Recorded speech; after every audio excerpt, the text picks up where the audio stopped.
مس بھٹو، کیا آپ بتانا پسند کریں گی کہ آخری وقت میں آپ کے والد کے ساتھ کیا ہوا تھا؟ انہوں نے تو صرف مجھے اور میری ماں کو بلایا تھا کہ ملاقات کے لیے آؤ. تو ہم نے پوچھا کہ کیا یہ آخری ملاقات ہے؟ تو جواب ملا ہو بھی سکتی ہے اور نہیں بھی. تو میں نے پوچھا کیا مطلب ہو بھی سکتی ہے اور نہیں بھی؟ مجھے بہت مبہم جوابات مل رہے تھے. تو میں نے فیصلہ کیا کہ میں بیمار ہوں اور ملاقات کے لیے نہیں جا سکتی. انہوں نے چیک اپ کے لیے جیل کا ڈاکٹر بھجوایا. انہوں نے میرا معائنہ کیا کہ معدے میں کوئی مسئلہ ہے. میں بہت بہتر محسوس کر رہی تھی کہ ایسا کیسے ہو سکتا ہے جو یہ کہہ رہے ہیں شاید ہم بلا وجہ پریشان ہیں. وہ تو صرف ہمیں لے جانا چاہتے ہیں. انہیں بھلا ہماری صحت کی کیا پرواہ. تو اگلے دن وہ لوگ دوبارہ آئے اور کہا کہ اب تو چلنا ہی ہوگا کیونکہ یہ آخری ملاقات ہے. ایسا نہیں کہا تھا یہ آخری ملاقات ہے، بلکہ یہ کہا تھا کہ تمہیں دوا دے دی گئی ہے، تم ٹھیک ہو، چلو ملاقات کے لیے. لیکن میں چاہتی تھی کہ میں اپنے وکلا سے مشورہ تو کروں. یہ وہ وقت تھا جب مجھے آخری ملاقات کے لیے بلایا جا رہا تھا. مجھے جیل کے ڈاکٹرز نے بتایا تھا کہ یہ آخری ملاقات ہے. جیل میں آپ کے ساتھ کیا ہوا؟ انہوں نے ہمیں کچھ نہیں بتایا. ہم بس پریشان تھے. میرے والد موت کی کال کوٹڑی میں تھے. انہوں نے مجھے اور میری ماں کو مخاطب کیا کہ تم دونوں ایک ساتھ اکٹھے کیسے آئے ہو؟ تو ہم نے کہا ہاں. تو والد نے جواب دیا اس کا مطلب ہے یہ آخری ملاقات ہے. تو میں نے اور میری ماں نے بولنا شروع کر دیا کہ یہ کیا ہو رہا ہے، لیکن ہمیں کوئی جواب نہیں مل رہا تھا. تو میرے والد نے سپرنٹینڈنٹ سے کہا تم جیل کی قوانین نہیں جانتے، اپنی موت کے بارے میں جاننا میرا حق ہے. جیل سپرنٹینڈنٹ پہلے تو خاموش رہا، لیکن وہ میرے والد کے شخصیت سے معروف تھا اور آخر کار اس نے کہا جی ایسا ہی ہے. اس وقت جیل سپرنٹینڈنٹ کے بالکل پیچھے کھڑی تھی کیونکہ وہ کال کوٹری اتنی چھوٹی تھی کہ اس میں ایک ہی انسان کھڑا ہو سکتا تھا اور میرے والد سلاخوں کی دوسری طرف تھے.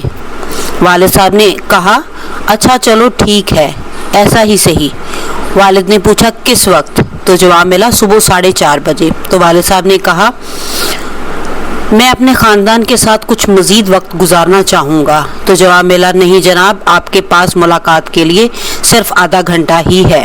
والد صاحب نے کہا یہ کیسا ملک ہے جہاں پر قوانین کا احترام نہیں؟ کیا تم نے جیل کے قواعد و ضوابط نہیں پڑھے؟ چونکہ یہ میری آخری ملاقات ہے اپنی فیملی کے ساتھ میں یہ وقت گزارنا چاہتا ہوں. مجھے کم از کم 1 گھنٹہ دیا جائے. یہ بہت کربناک تھا.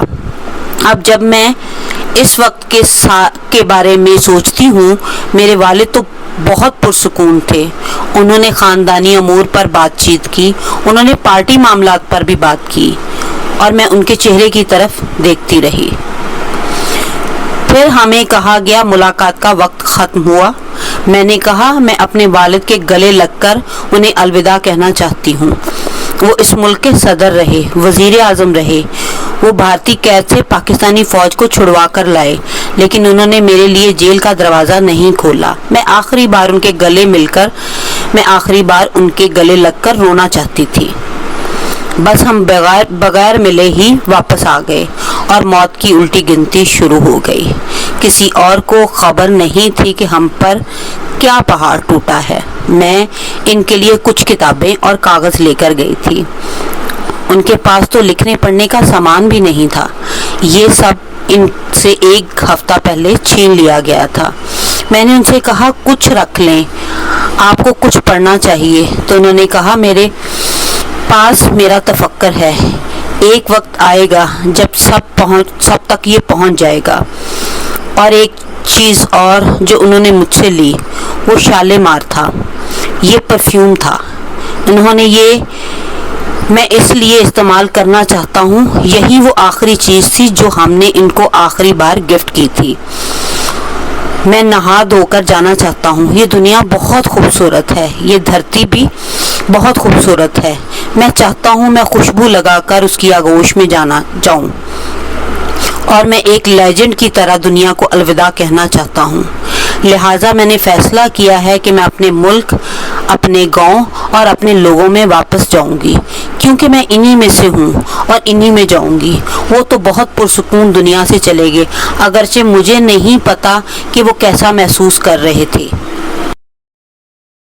بہت معذرت خواہ ہوں کہ میں نے آپ کو بہت برا وقت یاد دلا دیا، لیکن کیا انہیں واقعی یقین تھا کہ ان کی موت کے فیصلے میں عمل درآمد ہوگا؟ بالکل، کیونکہ میرے والد ہمیں 2 سال سے اس وقت کے لیے تیار کر رہے تھے۔ وہ بار بار کہتے تھے وہ مجھے مار دیں گے، لیکن ان کی بات پر کوئی یقین نہیں کر رہا تھا۔ وہ ججوں کے چہروں کی طرف دیکھتے اور انہیں پتا تھا کہ کیا سازش رچی جا رہی ہے، اور میں کہتے تھے کہ مان لو کہ ضیاء الحق نے مجھے دھوکہ دیا ہے، اور انہیں پتا چل چکا تھا کہ یہ کس خصلت کا آدمی ہے، اور اگر مجھے اندازہ ہوتا تو اسے میں کبھی چیف آف آرمی سٹاف نہ بناتا۔ مجھے پتا چل چکا ہے کہ یہ دغا باز ہے، اور یہ ان کے قتل سے 3 یا 4 ہفتے پرانی بات ہے۔ تب بھی وہ جیل کی کال کوٹڑی میں تھے، اور میری ایک ہی رٹ تھی کہ نہیں ایسا نہیں ہو سکتا، لیکن وہ کہتے تھے ایسا ہوگا۔ میں غلط تھی اور وہ ٹھیک تھے۔ وہ کہتے تھے کہ یہاں تک تو ہو گیا کہ مجھے عدالتی کارروائی میں بلایا تک نہیں جاتا، اور میں بس خاموش ہو گئی۔ تو وہ بولے چلو اسی بہانے میں آزاد تو ہو جاؤں گا۔ ان کا آخری پیغام کیا تھا؟ آخری باتیں جو جیل کی کال کوٹڑی میں کی، جو مجھے یاد ہیں، ہمیں الوداع کہا۔ اس آخری ملاقات میں بس یہی آخری الفاظ تھے جو انہوں نے مجھے اور میری ماں سے کہے۔ آپ کو باضابطہ طور پر کس طرح بتایا گیا کہ وہ اس دنیا میں اب نہیں رہے گی؟ رینجرز کے ذریعے۔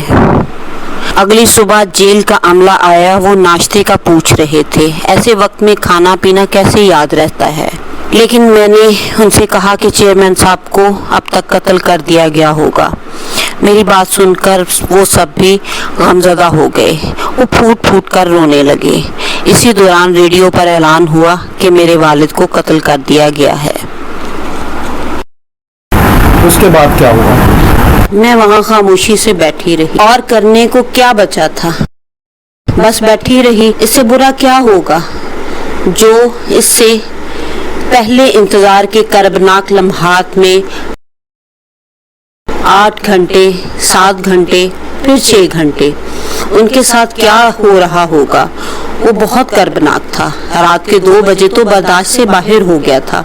نہیں، ایسا نہیں ہو سکتا۔ وہ 4:30 انہیں قتل کیسے کر سکتے ہیں؟ ہمارا خیال تھا ان کی میت کو ہمارے حوالے کیا جائے گا، جس کی ہم درخواست کر چکے تھے۔ میں نے سوچا کہ ہمیں کچھ دیر آرام کرنا چاہیے۔ میری ماں 4 بجے جاگی اور 4:30 میں جاگی۔ اب اس سے زیادہ کیا بتاؤں؟ اس سے زیادہ برا تو کچھ نہیں تھا جو پچھلے چند گھنٹے ہم نے کرب میں گزارے تھے۔ میں نے کبھی تصور بھی نہیں کیا تھا کہ مجھے یوں زندگی کی الٹی گنتی گننا پڑے گی۔ وہ بہت ذہین فطین تھے، ایک ویژنری انسان تھے، بہت عمدہ گفتگو کرتے تھے۔ وہ بات کرتے تو لگتا کہ شاعری کر رہے ہیں۔ میں یقین ہی نہیں کر سکتی کہ انہیں یوں غاصبانہ طریقے سے مار دیا جائے گا، ہماری ذہانت کو قتل کر دیا جائے گا۔ اب بھی اس پر یقین نہیں آتا۔